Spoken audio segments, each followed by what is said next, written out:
The Solebay tapestry depicts the climax of the Battle of Solebay, a naval battle that occurred in May 1672. Commissioned by King Charles II in the 17th century and designed by the artist Willem van de Velde the Elder, the work is part of the only surviving English naval tapestry series.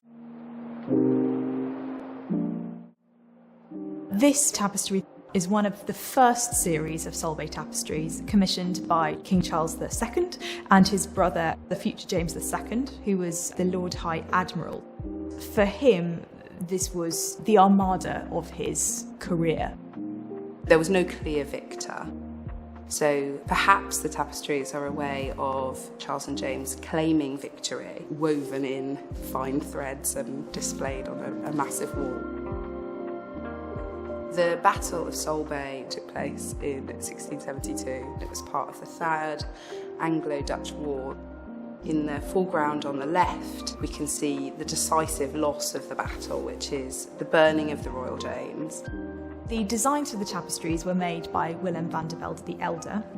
The Van de Veldes were a father and son marine artist duo working in the 17th century. The father was a draftsman. He sailed with the Dutch Navy. He would go out with the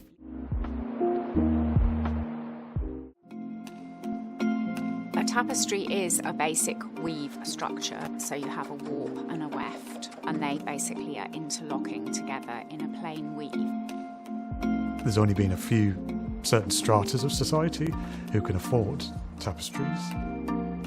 They were status symbols. Tapestries took sometimes several years to weave. They were massive.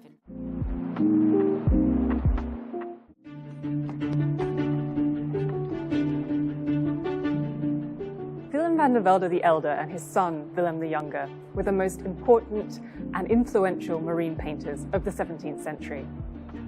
The fact that they're no longer really a household name belies the fact that they were, in the 17th century, extremely sought after and extremely influential. They were Dutch, and having established a thriving studio business in Amsterdam, they moved to England in the winter of 1672-73, in the wake of what the Dutch called the disaster year of 1672. Amsterdam had come effectively under siege by the English and the French. The economy